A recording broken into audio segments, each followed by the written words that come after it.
आप सभी का हिंदी वाटिका चैनल में हार्दिक स्वागत है। दोस्तों, आज हम लोग जो टॉपिक पढ़ने जा रहे हैं वो आज हिंदी का बहुत इम्पोर्टेंट टॉपिक है, जिस पे हम पूरी तरीके से बात करेंगे। आज हम उस पे चर्चा करेंगे और एग्ज़ाम में कौन से क्वेश्चन उससे बनते हैं और कहाँ से क्वेश्चन आते हैं, कितने क्वेश्चन आते हैं, इन सभी चीज़ों पे आज हम चर्चा करने वाले हैं। तो आज हम आपको संज्ञा का बहुत ही महत्वपूर्ण उसका एक पार्ट है। वैसे तो हम संज्ञा के बारे में आपको हम बहुत डिटेल से बताएंगे, लेकिन हम ये चाह रहे हैं कि संज्ञा को जितने पार्टों में हम डिवाइड करके थोड़ा थोड़ा डिवाइड करके हम पढ़ा सकें, उसकी एक प्लेलिस्ट बना देंगे और उस प्लेलिस्ट के माध्यम से आप लोग पढ़ लेंगे।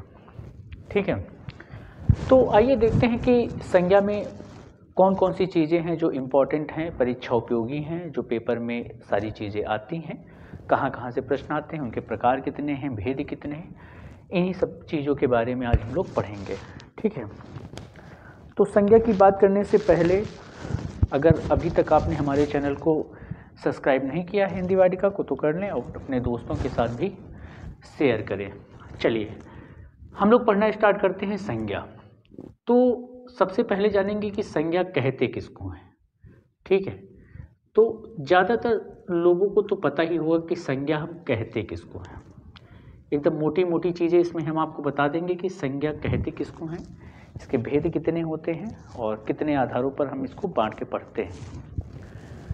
तो आप एकदम सिंपल सी परिभाषा आपने पढ़ी होगी, the noun is the name of any person, place और थिंग। किसी व्यक्ति, वस्तु, स्थान, भाव आदि के नाम को हम संज्ञा कहते हैं। ये आपने परिभाषा बहुत बार पढ़ी होगी, लेकिन सिंपल सा एकदम जो है, किसी के नाम को हम संज्ञा कहते हैं।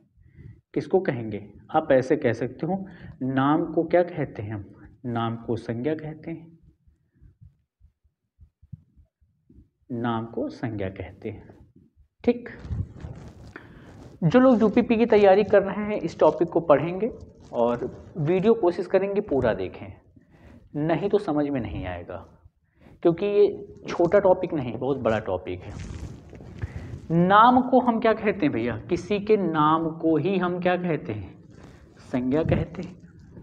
ऐसी कोई वस्तु नहीं जिसका कोई नाम ना हो।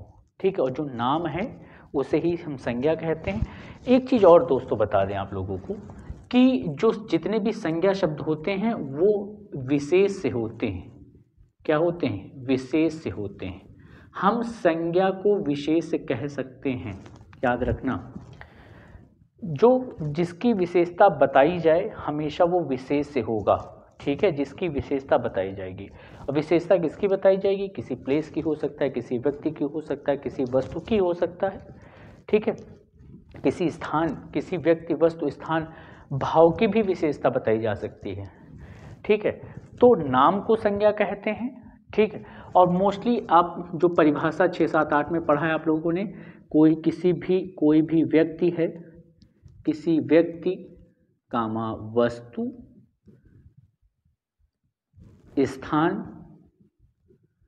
स्थान या कोई भाव हो। किसी व्यक्ति, वस्तु, स्थान, भाव आदि के नाम को संज्ञा कहते हैं।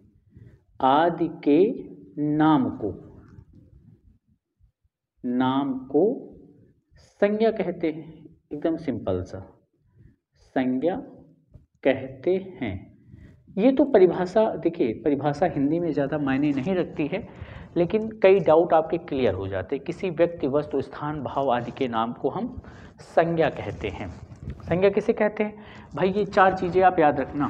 ठीक है, 4 चीज़ें कौन कौन सी? किसी व्यक्ति, वस्तु, स्थान या भाव आदि के नाम को हम क्या कहते हैं? संज्ञा कहते हैं। The noun is the name of any person, place और थिंग। किसी व्यक्ति, वस्तु, स्थान, भाव आदि के नाम को हम संज्ञा कहते हैं। अब बात आती है कि संज्ञा के प्रकार कितने होते हैं। ठीक, यहीं पे बात आएगी। आप चाहे भेद कह लीजिए, है ना, चाहे आप क्या कह लीजिए, प्रकार कह लीजिए। संज्ञा के भेद या प्रकार कितने होते हैं, ये बहुत ज़्यादा इसमें कन्फ्यूजन है कि संज्ञा के भेद कितने होते हैं, संज्ञा के प्रकार कितने होते हैं। ठीक, बात वही है, लेकिन अलग अलग हम आधारों पे संज्ञा को बांटते हैं। अगर व्युत्पत्ति के आधार पर पूछा जाए आपसे, किस आधार पर? व्युत्पत्ति के आधार पर, ठीक है। अगर आपसे व्युत्पत्ति के आधार पर पूछा जाए तो संज्ञा के कितने भेद होते हैं? संज्ञा के 3 भेद होते हैं। कितने भेद होते हैं? संज्ञा के 3 भेद होते हैं। अगर आपसे रचना या बनावट के आधार पर पूछा जाए, रचना या बनावट के आधार पर, रचना या बनावट के आधार पर पूछा जाए तब भी संज्ञा के 3 ही भेद होते हैं। लेकिन जब आपसे उत्पत्ति के आधार पर पूछा जाए, किस आधार पर? लेकिन जब आपसे उत्पत्ति के आधार पर पूछा जाएगा तो उत्पत्ति के आधार पर संज्ञा के भैया कितने भेद होते हैं? फिर संज्ञा के 5 भेद होते हैं। बड़ा कन्फ्यूजन है, किताबों में अलग अलग दिया है, ठीक है। लेकिन अगर आपसे कभी कभी पूछ लेते हैं कि अच्छा खाली बताओ संज्ञा के कितने भेद हैं, संज्ञा के भेद, संज्ञा के भेद, और कोई आधार भी नहीं देते हैं उसमें, आपसे किसी प्रकार का कोई आधार नहीं देंगे कि उत्पत्ति के आधार पर, व्युत्पत्ति के आधार पर, तब आप कितने लगाएंगे? संज्ञा के 5 भेद लगाएंगे। लेकिन कभी कभी पूछ लेते हैं कि संज्ञा के बताओ कुल भेद कितने होते हैं, संज्ञा के कुल भेद, तब भी आप कितने लगाएंगे? संज्ञा के कुल भेद 5 होते हैं। देखो 7-8 क्वेश्चन यहाँ से बन गए। व्युत्पत्ति के आधार पर, रचना या बनावट के आधार पर, उत्पत्ति के आधार पर संज्ञा के भेद कितने होते हैं, संज्ञा के कुल भेद कितने होते हैं। तो ये जो प्रोसेस है, ये जो आप कह सकते हो आधार है, इन अलग अलग आधारों पे हमने इनको बांटा है। ये हम नहीं कह रहे हैं, ये अलग अलग एग्ज़ामों में और अलग अलग पेपरों में वहाँ पर पूछे गए हैं और सेट पेपर से उठा के ही आपको ये सारी चीज़ें पढ़ाई जा रही हैं। बाद में ये नहीं कहना कि सर कहीं पे उत्पत्ति के आधार पर जो है 3 मिलता है, कहीं रचना या बनावट के आधार पर 5 मिलता है। तो जो पेपर में है वही हम आपको यहाँ पे पढ़ा रहे हैं। चलिए इतनी बात, एक बात तो ये हो गई। चलिए अब लेकिन जो बेसिकली जो चीज़ें हम पढ़ते हैं किताबों में, वो संज्ञा के लगभग कुल भेद ही पढ़ते हैं। संज्ञा के जो कुल भेद हैं वो कितने हैं आपके? 5 भेद होते हैं। कौन कौन से हैं संज्ञा के कुल भेदों में से? अगर हम बात करें कौन कौन से भेद हैं, तो सबसे पहले नंबर 1 पर कौन सी संज्ञा आती है आपकी? व्यक्तिवाचक संज्ञा नंबर 1। दूसरे नंबर पर आपको मिलेगी जातिवाचक संज्ञा, जातिवाचक संज्ञा नंबर 2। नंबर 3 पर आपको मिलेगी भाववाचक संज्ञा। ठीक, ये हो गया आपका कौन सा? ये तीसरा हो गया। नंबर 4 पर है आप कह सकते हो चाहे पदार्थवाची कह सकते हो, चाहे द्रव्यवाची कह सकते हो, लेकिन यहाँ पर आपको द्रव्यवाची पढ़ना है। द्रव्यवाचक संज्ञा, आप संज्ञा आगे लिख लीजिएगा, लेकिन हम जो है यहाँ पे लिखेंगे नहीं, हम आपको सिर्फ यहाँ पर जो मेन पार्ट है वही पढ़ा रहे हैं।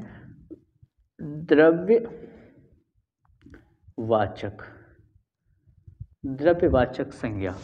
और अगला है आपका, अगला कौन सा है? समूहवाची संज्ञा। ठीक है, अगला कौन सा है?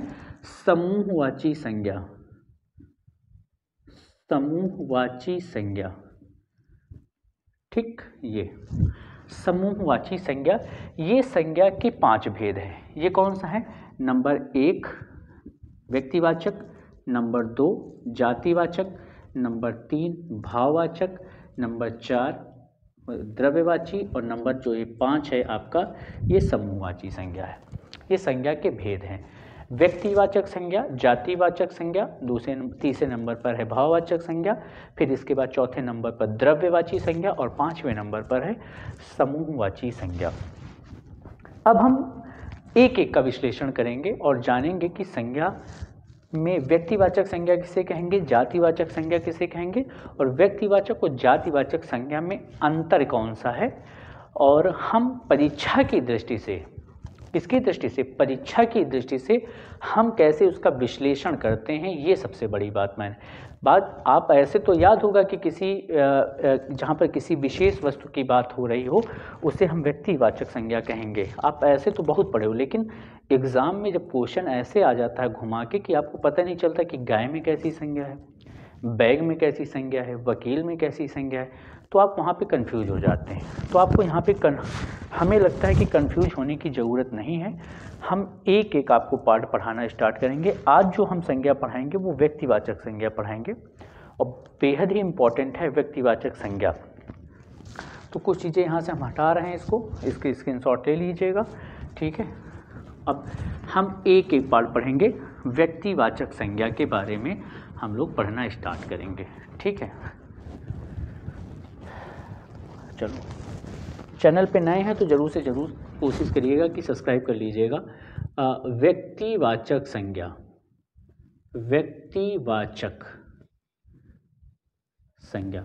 देखो भैया, आपको एक चीज़ यहाँ पर हम बता दें, अगर संज्ञा को, ये जो व्यक्तिवाचक संज्ञा है, व्यक्तिवाचक संज्ञा आप ज़्यादातर क्वेश्चन लोगों के गलत हो जाते हैं। उसका रीज़न ये है क्योंकि वो तुलनात्मक नहीं पढ़ते हैं। व्यक्तिवाचक संज्ञा और जातिवाचक संज्ञा आप तुलनात्मक जब तक नहीं पढ़ेंगे तब तक आपका क्वेश्चन सही नहीं होगा। ठीक, कहीं ना कहीं आपको कन्फ्यूजन जरूर बना रहेगा कि व्यक्तिवाचक संज्ञा कहते किसको हैं, ठीक है। तो व्यक्तिवाचक संज्ञा हम आपको 4 चीज़ें बता रहे हैं, फिर उसकी व्याख्या हम कर रहे हैं, परिभाषा पे नहीं जाएंगे, ठीक। सबसे पहली चीज़ है कि जिसका कोई अस्तित्व ना हो, ऐसे समझ लेंगे कि जिसका कोई अस्तित्व ना हो, अस्तित्व ना हो। अब एक चीज़ बता दें आपको, ये जो परिभाषा है ना व्यक्तिवाचक संज्ञा की, किसी किताब में नहीं मिलेगी। खोज लेना आप, जितनी 20, 25, 40 किताबें हैं हिंदी की, कहीं नहीं मिलेगा कि जिसका कोई अस्तित्व ना हो कि वो व्यक्तिवाचक संज्ञा कैसे होगा। तो अभी हम आपको डिस्कस करेंगे, इस पर बात करेंगे। जो हमेशा ना रहें, जो हमेशा ना रहें। अब यहाँ पे इसका मतलब क्या है, इसको भी देख लेना, किसी किताब में नहीं मिलेगा आपको, लेकिन इसको बाय ट्रिक ही पढ़ाया गया है, आपके समझने के लिए बताया जाएगा इसको कि भैया ऐसी कौन सी चीज़ें हैं कि जो हमेशा ना रहें, वो व्यक्तिवाचक संज्ञा कैसे हो जाएंगी। वो व्यक्तिवाचक संज्ञा कैसे हैं, जिसका कोई अस्तित्व ना हो, ठीक है, जिसका कोई अस्तित्व ना हो वो भैया व्यक्तिवाचक संज्ञा कैसे हो जाएंगे, ठीक। अच्छा देखो, अगला पॉइंट ये है कि सब में किसी एक का नाम ले लिया जाए या जिसके नाम में परिवर्तन ना किया जा सके। आप ऐसे कह सकते हो, ठीक है। सब में से किसी एक का नाम लिया जाए, ठीक है, सभी में से या सब में से, सभी में से एक का नाम अगर लिया जाता है तो हमेशा वो क्या होगा, वो हमेशा क्या हो सकता है भैया, वो हमेशा व्यक्तिवाचक संज्ञा होगा। सभी में से किसी एक का नाम, सब में से किसी एक का नाम अगर लिया जाए तो वो व्यक्तिवाचक संज्ञा होगा। अब कह सकते हो जिसके नाम में परिवर्तन किया जा सकता है, ये भी पॉइंट इंपॉर्टेंट है कि भैया जिसके नाम में परिवर्तन किया जा सकता है,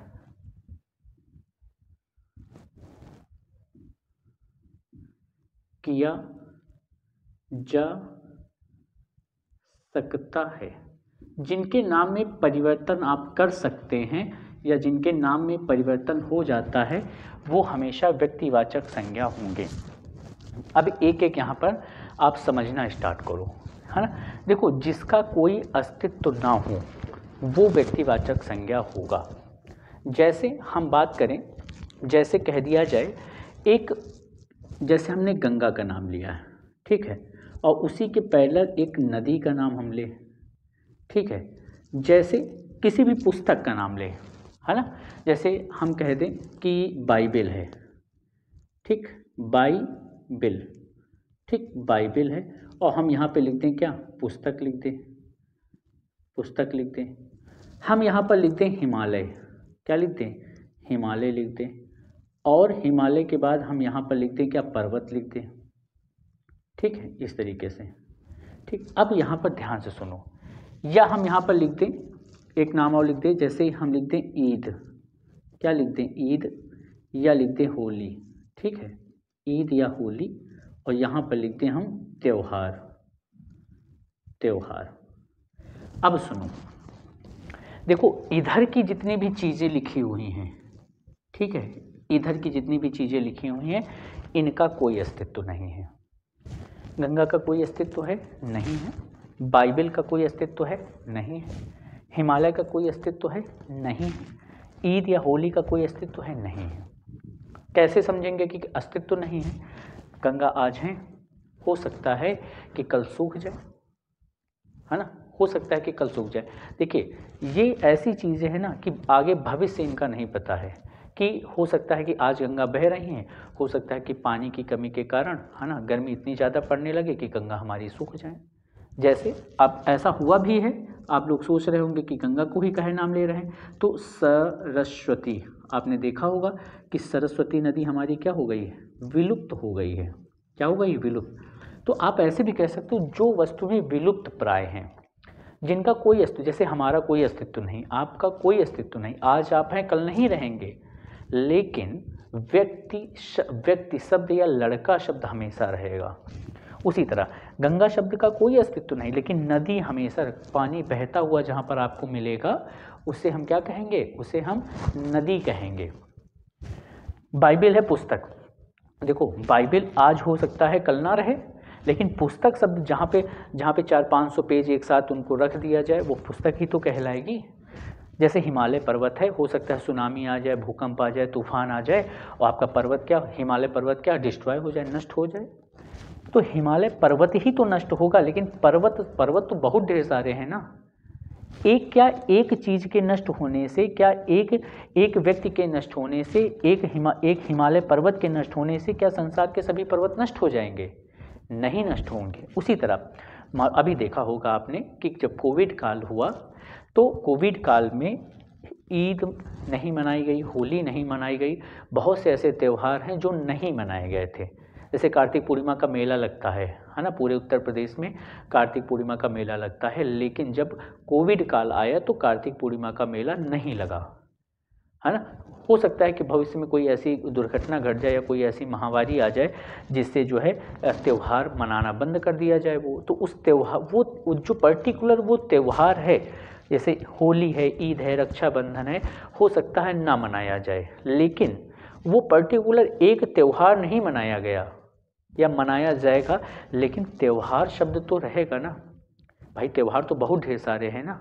तो हमारा कहने का मतलब है, अब देखो जो हमेशा ना रहे, जैसे सरस्वती हमेशा नहीं, खत्म हो गई, विलुप्त हो गई, उसी तरह इनका कोई अस्तित्व नहीं है, है ना। हो सकता है कि चेंज भी हो जाए, इनके नाम में भी हम परिवर्तन कर सकते हैं। जैसे किसी व्यक्ति विशेष का नाम, है ना, यहाँ पर हम कह सकते हैं कि भैया किसी व्यक्ति विशेष का नाम, व्यक्ति विशेष का जो नाम है वो भी हमेशा क्या होगा, वो भी व्यक्तिवाचक संज्ञा होगा। व्यक्तिवाचक संज्ञा होगा।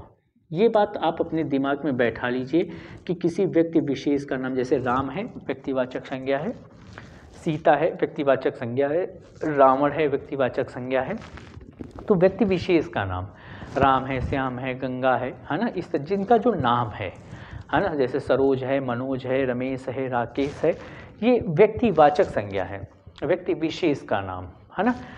इनके नाम में जो व्यक्तिवाचक होता है ना, जैसे आपने देखा होगा कि जैसे राम है, ठीक है, ये किसी लड़के का नाम है ना। जैसे श्याम है, ठीक है, श्याम किसी लड़के का नाम है, ठीक है। या फिर कह सकते हो दिनेश है, दिनेश है ना, किसी लड़के का नाम है या किसी व्यक्ति विशेष का नाम है। लेकिन बचपन में आपने देखा होगा छोटू नाम रखते हैं, चिंटू नाम रखते हैं, पिंटू नाम रखते हैं, मोटू नाम रखते हैं, पतलू नाम रखते हैं। नाम देखो, ये आपने बचपन में इनका नाम सुना होगा कि बचपन में कुछ दूसरा रहता है, लेकिन जब बड़े हो जाते हैं तो दूसरा। घर में हमारा दूसरा नाम होता है, घर में हमारा नाम दूसरा होता है, और विद्यालय में जो या स्कूल में नाम होता है वो दूसरा होता है।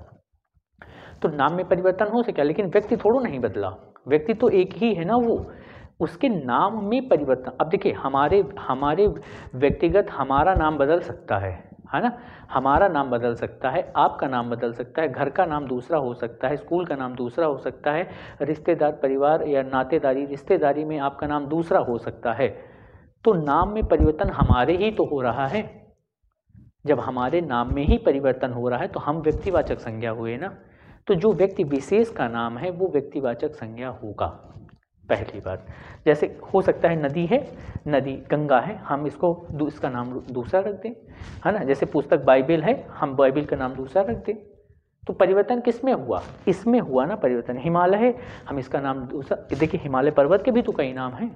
जैसे कह दिया जाए हिमालय सागर माथा है, नेपाल में इसको सागर माथा के नाम से पुकारते हैं। तो इसमें परिवर्तन थोड़ा नहीं कर सकते हैं आप। पर्वत में परिवर्तन नहीं होगा, पर्वत तो पर्वत ही रहेगा ना, नदी तो नदी ही रहेगी ना। लेकिन हिमालय के नाम देखो, अब जैसे हिमालय है चीन में अगर हिमालय की बात करें चीन में, तो चीन में हिमालय को हम किस नाम से जानते हैं? चोमोलोंगमा के नाम से जानते हैं। अब बताओ, अब के तो हिमालय परिवर्तन किस में हुआ? इसी में तो हुआ। पर्वत तो पर्वत ही रहेगा ना, परिवर्तन हिमालय में हुआ ना, उसके नाम में परिवर्तन हो सकता है। जैसे नेपाल में, ठीक है, जैसे नेपाल में, अब आ जाओ नेपाल, तो नेपाल में हिमालय को सागर माथा के नाम से जानते हैं।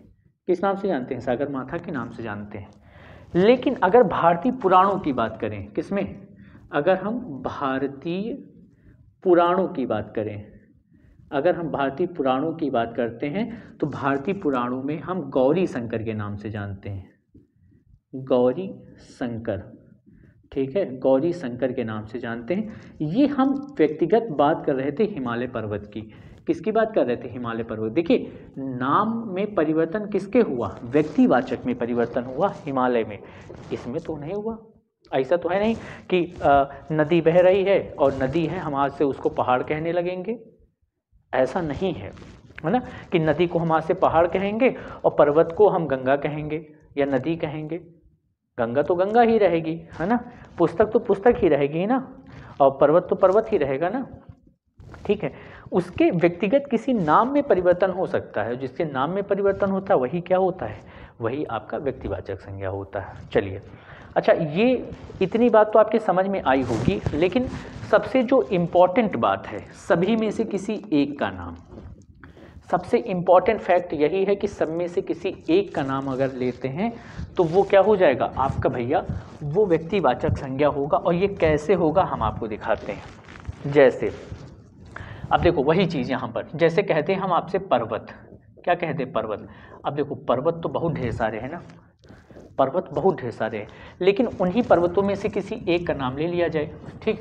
जैसे हमने कहा कि भैया पर्वत है, क्या है? जैसे कहा पर्वत, अब उन पर्वतों में से किसी एक का नाम ले लीजिए, वही चीज़, जैसे हिमालय, ठीक, हमने हिमालय ले लिया, ठीक है। और भी बहुत ढेर सारी चीज़ें हैं, जैसे एंडीज पर्वत है, ठीक है, एंडीज, ठीक है, जैसे रॉकी पर्वत है, ये देखिए रॉकी पर्वत, सब में से किसी एक का नाम, ठीक, रॉकी। अब जैसे कह दिया जाए पुस्तक, ठीक। अब देखो संसार में पुस्तकें तो बहुत ढेर सारी हैं, ठीक है, संसार में क्या है? पुस्तकें तो बहुत हैं, लेकिन उन पुस्तकों में से किसी एक का नाम ले लीजिए। जैसे कह दिया जाए जैसे गीता है, अब गीता किसी एक पुस्तक का नाम है, ठीक है, जैसे रामायण, ठीक है, रामायण, ठीक है, महाभारत, ठीक, इस तरीके से। जैसे कह दिया जाए दिशा, है ना, दिशा तो भैया बहुत ढेर सारी है ना, दिशा तो बहुत है, लेकिन उसमें से कह दिया जाए ईशान दिशा, कैसी दिशा? ईशान दिशा। जैसे कह दिया जाए नैऋत्य दिशा,